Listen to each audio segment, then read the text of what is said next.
Ya, setelah jeda ini ya, kita akan bedah dokumen rahasia yang bocor dari perundingan di Islamabad. Jadi siapa sebenarnya yang menandatangani uh, gencatan senjata, ya, perjanjian gencatan senjata itu manusia atau algoritma yang melakukannya? Kita akan lihat ke fakta berikutnya. Ya, ini berbau narasi konspiratif ya. Teorinya sih gila ya. Apakah kelangkaan ini memang sengaja diciptakan?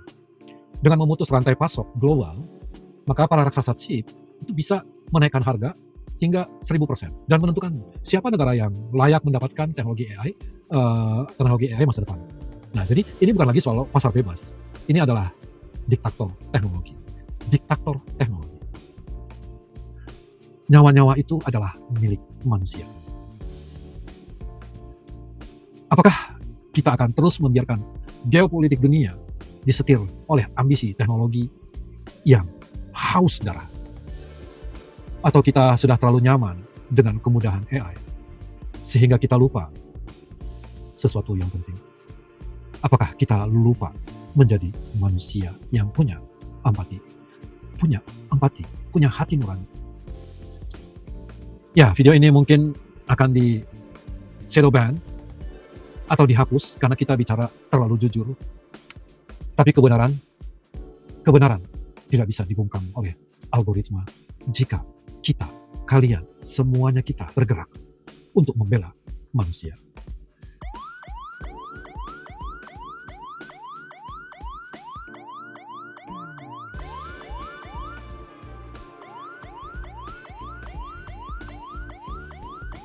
Ya, sebenarnya kita tidak ingin ya mengangkat kisah atau cerita tentang peperangan ini ya. Tetapi karena ini ada berhubungannya dengan AI, ya kita sedikit juga masukkan berbagai macam teori, termasuk di dalamnya teori konspirasi. Kita coba memolesnya sehingga membuat kita berpikir bagaimana sebetulnya peperangan ini selain dari berita-berita yang sudah ada. Oke, baik ya. Jadi pada April 2026 ini, situasi saat ini ya, dunia itu melihat Timur Tengah itu terbakar, ya. Tapi ya, sementara kita itu menangisi sebegitu banyaknya korban-korban yang ada akibat peperangan ini. Tapi di sebuah ruangan yang gelap di Silicon Valley, mungkin saja ada sebuah mesin ya, sedang mencatat keberhasilan dari sebuah perang. Ini kita harus kasih tanda petik ya, karena sangat terlihat tidak manusiawi ya. Coba deh kita pikir ya, apakah ini adalah sebuah peperangan agama atau perebutan sebuah wilayah? Coba deh kita pikir lagi. Ya, kita harus juga melihat ya, ada sebuah kisah yang lain.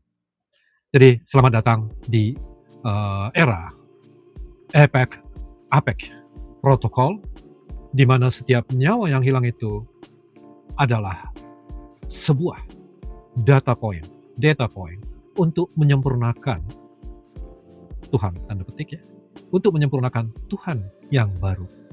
Apa itu Tuhan yang baru? Artificial Intelligence, AI. Jika demikian halnya, ini sungguh sebuah peradaban yang sangat menyedihkan. Oke, kita lihat lebih dalam lagi ya. Lihat faktanya ya. Dalam 40 hari terakhir, aliansi Amerika dan Israel itu mengklaim bahwa mereka itu menang. Tapi di balik itu muncul sebuah nama yang disebut dengan Operation Epic Fury. Kabarnya ya, serangan pertama ke Iran itu tidak direncanakan oleh jenderal manusia. Tapi kabarnya serangan pertama itu dilakukan ya, oleh simulasi Cloud AI milik Anthropic. Bahkan China itu sudah memperingatkan bahaya penggunaan AI dalam serangan ini. Ya, China itu sudah memperingatkan ini. Sistem yang disebut dengan Operation Epic Fury ini, ya, ini menentukan siapa yang harus mati dalam hitungan detik, tanpa moral, tanpa ragu. Apakah Israel sedang mempertahankan diri atau sedang menjadi beta tester global untuk rencana yang akan dijual ke seluruh dunia nantinya? Hmm, ini sebuah apa ya? Bukan fakta ya, tapi sebuah kecurigaan, sebuah pemikiran tentang bagaimana perang ini dilihat. Kita lanjut ke hal yang berikutnya lagi ya. Ya, dalam keseharian kita, kita mungkin sering membaca narasi dari berita media utama ya. Tetapi kita juga apa ya, perlu berpikir ya. Jangan sampai kita tertipu dengan narasi-narasi media arus utama itu.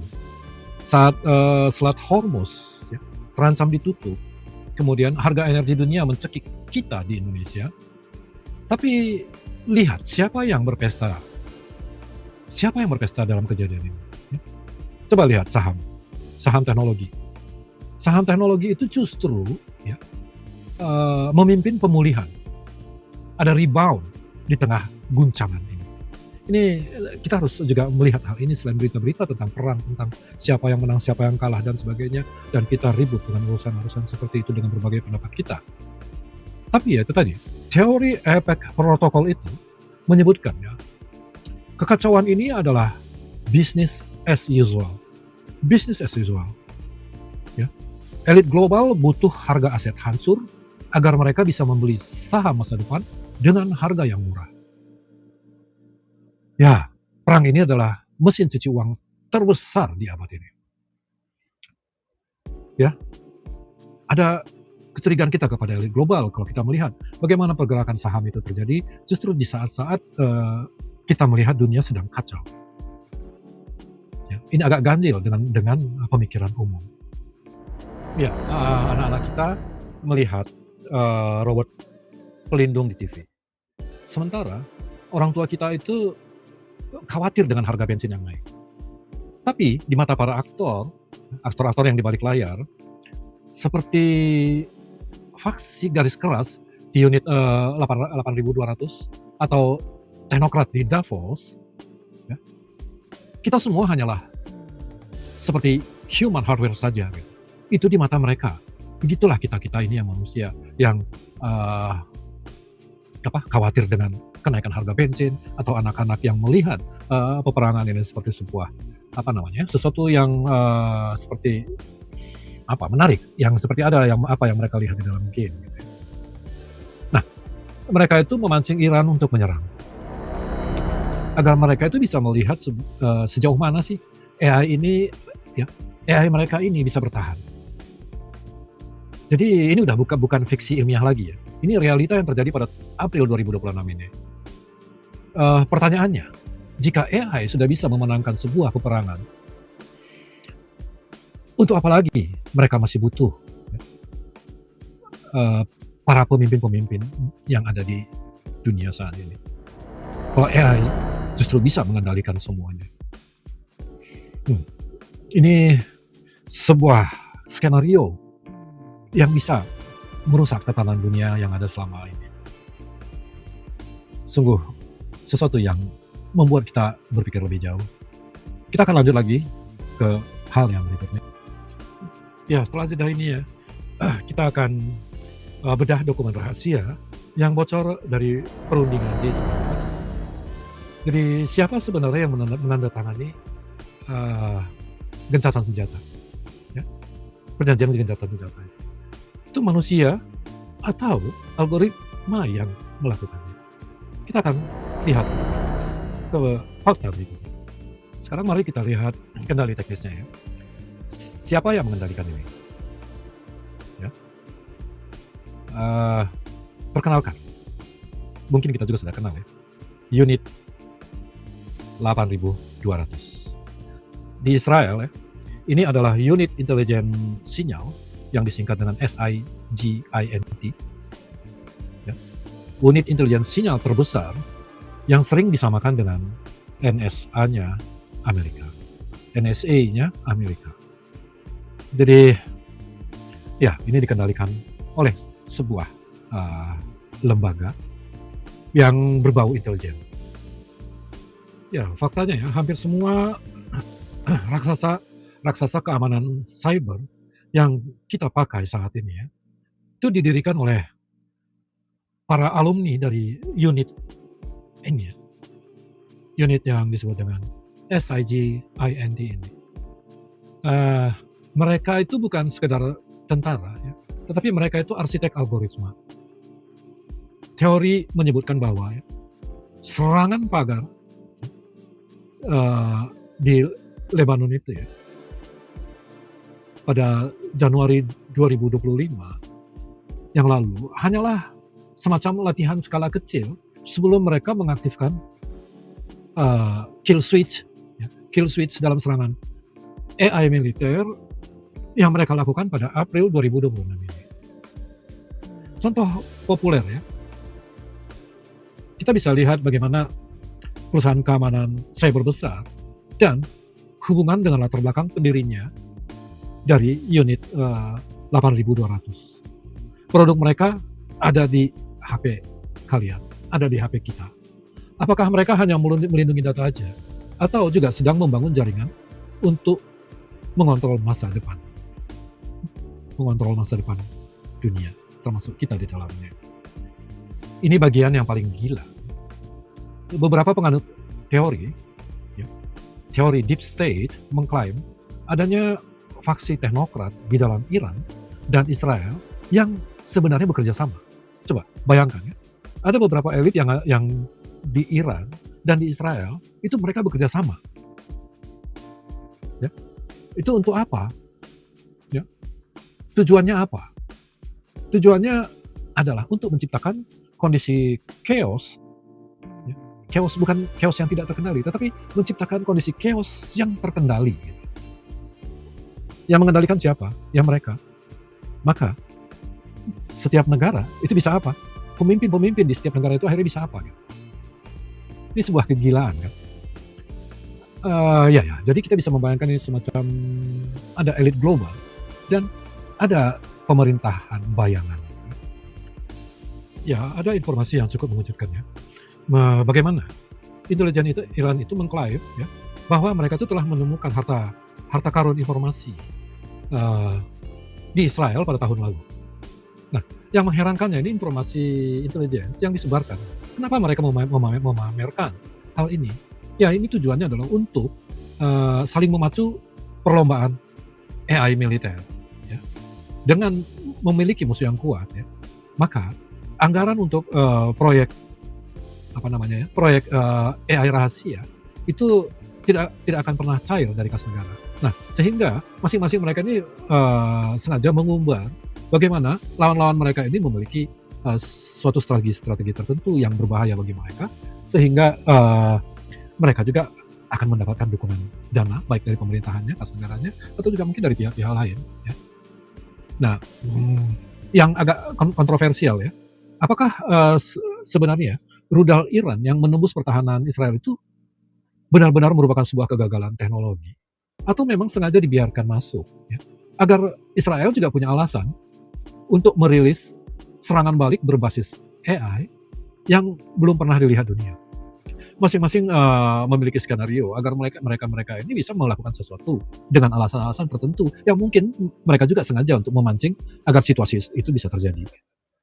Ini sebuah kejadian-kejadian di balik layar yang kalau disambung-sambungkan ini bisa menjadi sebuah teori yang berbau konspirasi, tetapi masuk akal ya. Oke. Ya, siapa yang diuntungkan dari kehancurannya? Jawabannya ada di pertemuan tertutup yang tidak diketahui oleh orang banyak. Elit global itu sering dituduh menggunakan krisis besar untuk memaksakan agenda digital yang terpusat. Kalau ya dibilang ini adalah teori konspirasi ya, tetapi masuk akal juga gitu kan.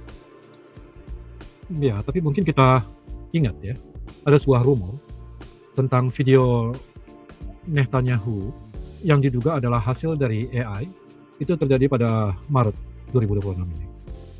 Jika pemimpin negara pun bisa dipalsukan, ya, jadi siapa sebenarnya yang memimpin? Disinilah konsep shadow government atau pemerintahan bayangan itu muncul. Mereka tidak butuh pemilu untuk memilih pemimpinnya. Mereka hanya butuh kendali atas server pusat saja. Kalau kalian masih percaya misalnya jenderal-jenderal itu yang pegang tombol, atau kalian juga sudah mulai sadar kalau tombolnya itu sudah dipindahkan ke algoritma di ruang bawah tanah di sebuah perusahaan teknologi, ya tulis komentar kalian bahwa data adalah darah baru jika kalian sepakat. Oke, kita akan lanjut lagi kepada hal yang lebih dalam lagi.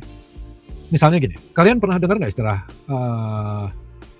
war super cycle?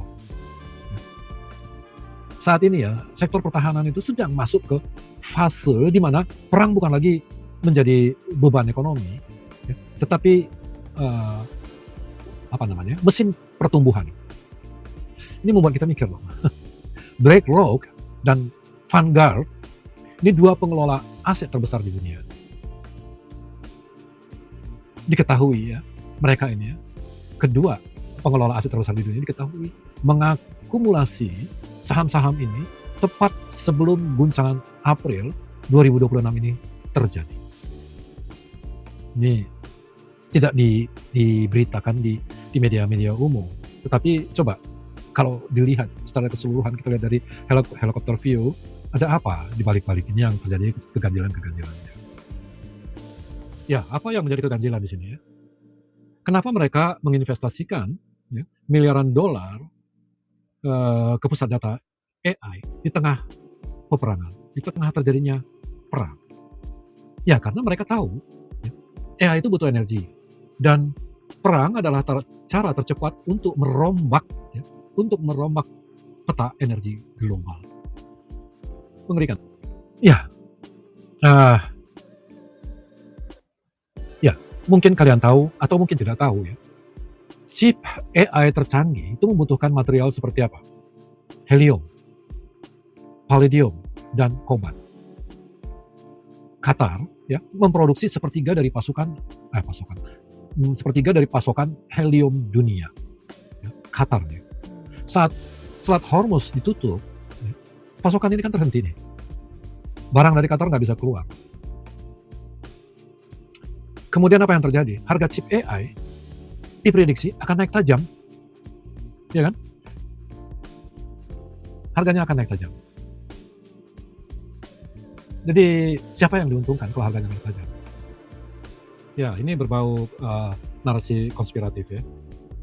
Teorinya sih gila ya. Apakah kelangkaan ini memang sengaja diciptakan? Dengan memutus rantai pasok global, maka para raksasa chip itu bisa menaikkan harga hingga 1000% dan menentukan siapa negara yang layak mendapatkan teknologi AI masa depan. Nah, jadi ini bukan lagi soal pasar bebas. Ini adalah diktator teknologi. Diktator teknologi. Dunia itu butuh AI, tapi AI butuh juga listrik yang luar biasa. Nah, Iran adalah salah satu produsen minyak terbesar OPEC. Ya. Di Selat Hormuz juga itu dilewati oleh 20% dari kebutuhan dunia. Nah, perang ini menghancurkan apa? Infrastruktur energi yang selama ini sudah tertata dengan kecenderungan yang baik. Tapi ya, secara bersamaan memicu investasi gila-gilaan di sektor clean energy yang didanai oleh keuntungan minyak yang harganya sedang melambung. Ya, dari harga yang sebelumnya kemudian ada harga yang melambung. Nah, dari sini dipakai untuk bisnis yang lain yang disebut dengan clean energy. Kalau kita lihat contoh nyatanya ya, lihatlah bagaimana Microsoft dan BlackRock itu meluncurkan dana itu sekitar 30 miliar dolar Amerika khusus untuk infrastruktur AI. Mereka membangun masa depan digital kita di atas kenaikan harga bensin yang kalian bayar setiap hari di pom bensin. Ya, ini membuat kita, ya sekarang kita masuk ke inti dari rencana besar tersebut ya. Gencatan senjata yang direkayasa oleh mesin AI. Kita akan melihat bagaimana perdamaian bukan lagi hasil diplomasi manusia, melainkan hasil kalkulasi algoritma yang dingin. Kalian dengar ya berita tentang gencatan senjata di awal April kemarin. Di balik pintu yang tertutup di Islamabad, para diplomat tidak lagi berdebat soal ideologi.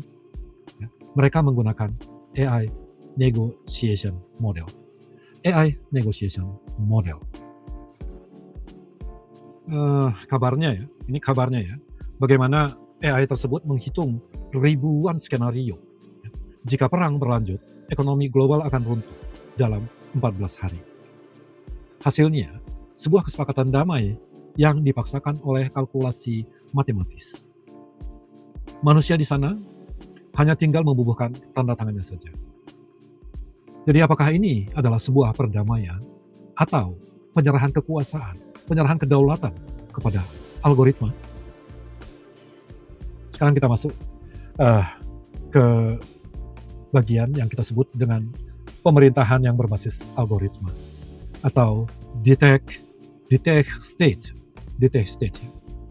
Konspirasi ini menyebutkan bahwa pasca perang wilayah yang akan hancur, wilayah hancur akan dibangun kembali. Bukan sebagai negara biasa, tetapi melainkan sebagai tech state, atau negara teknologi. Sistem pajaknya digital, hukumnya dijalankan oleh AI, dan keamanannya dipantau oleh drone yang bekerja 24 jam ya dalam 7 hari dalam seminggu. Begitu Bang. Ya, kalau kita lihat dari sebagai referensinya apa ya? Kutipan riset terbaru di lembaga riset global tentang automated governance ini adalah mimpi buruk bagi dunia, atau justru merupakan surga dunia. Sebuah sistem yang efisien tanpa korupsi manusia, tapi juga tanpa empati manusia. Ya, ini yang disebut dengan era new human. Era new human. Ingat ya, kalau kita misalnya, kalau kita bicarakan ini untuk anak-anak yang masih di bawah umur 25 tahun, anak-anak, sebenarnya sih nggak anak-anak banget sih ya, sudah dewasa juga ya. Kalian itu akan menjadi generasi pertama yang hidup di bawah hukum yang tertulis oleh kode. Jadi bukan kertas. Sebuah perubahan, ya kita sebut tadi the new human. Kalau untuk orang-orang yang sudah berumur 40 tahunan ke atas ya, mungkin ingatlah dunia yang kita kenal, di mana keputusan dibuat berdasarkan hati nurani. Era itu sedang dihancurkan di depan mata kita melalui konflik Timur Tengah ini. Sehingga pesan yang bisa kita buat adalah dunia ini sedang di restart, dan perang Iran-Israel pada tahun 2026 ini adalah tombol reboot. Dunia sedang di restart menuju new human, di mana fungsi-fungsi robot itu semakin dibuatkan lebih berperan lagi untuk mengatur kehidupan manusia.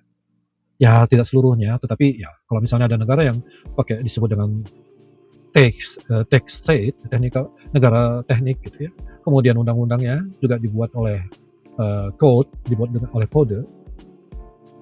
Ya, ini sebuah perubahan besar. Perubahan yang mungkin sebagian manusia tidak siap menghadapinya ya. Termasuk saya, kami yang berada di atas umur 40 tahunan, apakah siap menghadapi ini? Ya, baiklah, kita masuk ke bagian yang kita sebut sebagai bagian pemungkas ya. Kita akan menutup video ini dengan ledakan emosional dan pertanyaan yang konfrontatif, yang membuat kita berpikir kembali, dan juga mudah-mudahan juga jadi berminat untuk men-share konten sini ke dalam komunitas kita. Ini kita sebut dengan the final revelation, kiamat atau sebuah awal yang baru. Semacam refleksi kemanusiaan, siapa korban sebenarnya. Setelah sekian lama ya, hampir setengah jam kita membahas ini ya, kita sudah membedah data, strategi, dan konspirasi. Tapi ada satu hal yang tidak bisa dihitung oleh algoritma manapun juga, yaitu air mata. Air mata. 19 nyawa di Israel, ribuan nyawa di Iran dan Lebanon. Bagi elit global, ya, mereka ini adalah data loss, data kehilangan nyawa. Bagi algoritma, mereka adalah biaya eksperimen AI, pembelajaran AI. Tapi bagi kita manusia yang biasa-biasa saja, nyawa-nyawa itu adalah milik manusia. Apakah kita akan terus membiarkan geopolitik dunia disetir oleh ambisi teknologi yang haus darah? Atau kita sudah terlalu nyaman dengan kemudahan AI sehingga kita lupa sesuatu yang penting? Apakah kita lupa menjadi manusia yang punya empati, punya hati nurani? Ya, video ini mungkin akan di shadow ban atau dihapus karena kita bicara terlalu jujur. Tapi kebenaran tidak bisa dibungkam oleh algoritma jika kita, kalian, semuanya kita bergerak untuk membela manusia. Jadi, jika kalian merasa semua hanyalah setting elit global, ketik Apex terbongkar di kolom komentar kalian. Jika kalian percaya kemanusiaan masih punya harapan, ketik tim manusia. Coba cek harga bensin di daerah kalian sekarang. Dan tulis di bawah. Mari kita buktikan bahwa perang di sana langsung menghantam kantong kita di sini. Perang yang mereka lakukan itu menghantam kita, meskipun itu kejadiannya jauh dari tempat kita. Ya, jadi jangan kemana-mana. Di video selanjutnya kita akan bongkar daftar 10 perusahaan teknologi yang diduga mendanai kedua belah pihak secara diam-diam. Dan kalian akan terkejut. Salah satunya mungkin aplikasi yang sedang kalian gunakan untuk menonton video kita sekarang ini. Ya, saya AWG. Tetaplah kritis, jangan mau jadi robot. Sampai jumpa di lubang kelinci berikutnya. Stay awake. Stay awake. Mari kita bela manusia.